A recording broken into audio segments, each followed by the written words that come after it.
Welcome to part 2 of Beach Renourishment, Saving the Wildlife, Saving Lives, and Saving Money.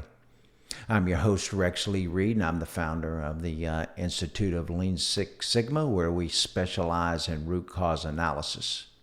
We're going to show you another video of the tide when it's out and kind of walk through what this looks like when a tourist who is unfamiliar with his surroundings gets trapped in a rip current.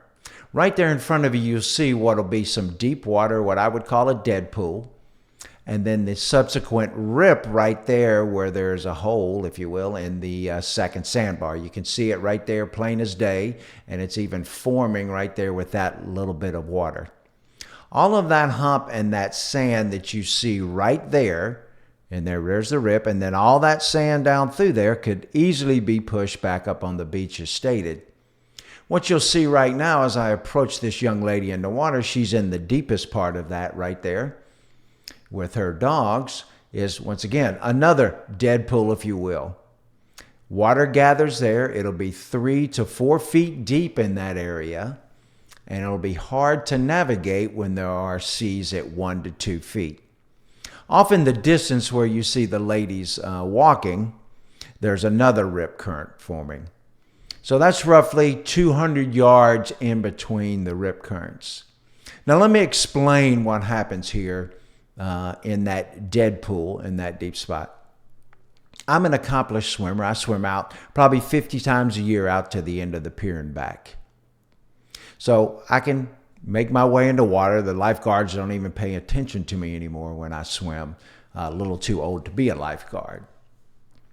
But that being the case, I also go out as the lifeguards do, and I put myself in those dead pools when there is a rip forming. I usually on the other side of the pool, or on the other side of the pier, there's a good spot for a rip current that is quite consistent. So I go out there to see how it feels in case I get caught in one on my way back from swimming out to the end of the pier, to be prepared for it, because the worst thing that can happen to you is not be prepared.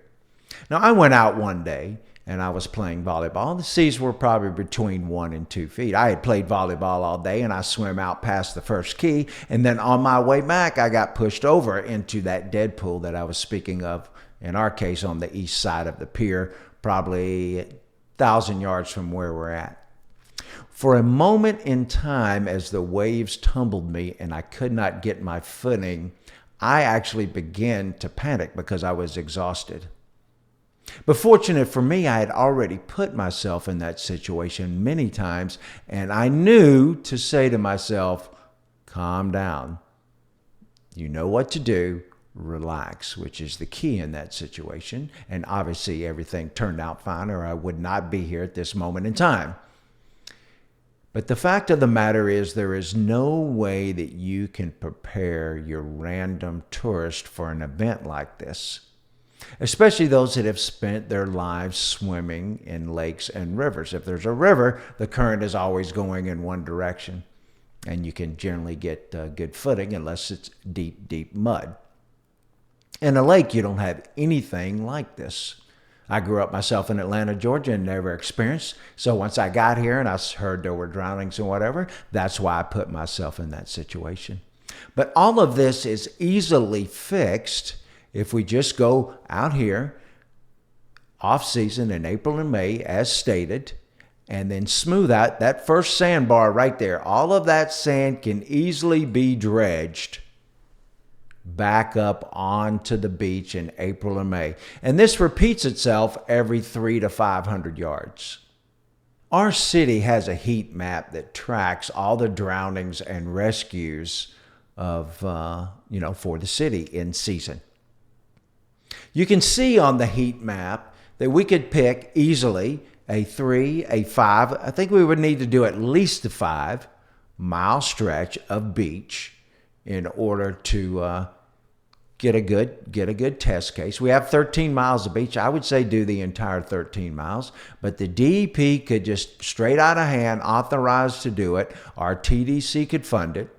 We could do a 5-mile stretch. We could even ask the Seabees to come over from Gulfport and do it themselves like they prepare a landing zone for the Marine Corps and the Navy, and they would probably do it for free, save the gas and the hotel rooms. But it would be an easy fix, an easy way to test the hypothesis to see. We can look at the end of the year and see the 5-mile stretch that we did. Let's say in our case between piers, we could do the entire stretch between piers and see what it looked like. And then we could have a future reference of does it or does it not work, and we could do it at a very low cost. But here's the most important part. Like you see off there in the distance, there's that rip forming.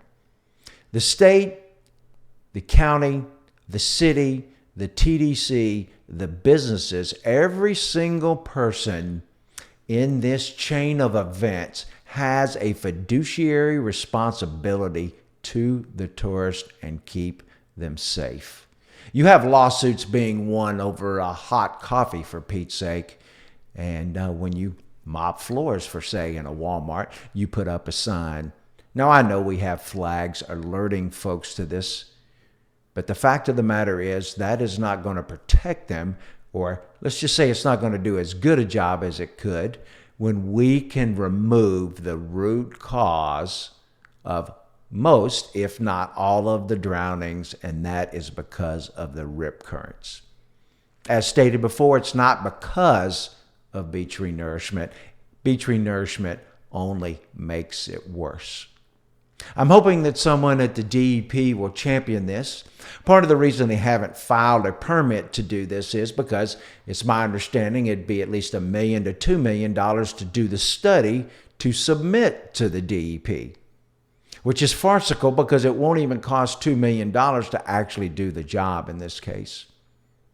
But more importantly, if someone at the DEP will champion this and let us know down here in Panama City Beach or at the Bay County Commission that we can go forward with this and try a pilot project, we can save the environment, we can save money, and more importantly, most importantly, we can save lives. I appreciate you taking the time to listen and watch, and here's hoping that we can set up a pilot project.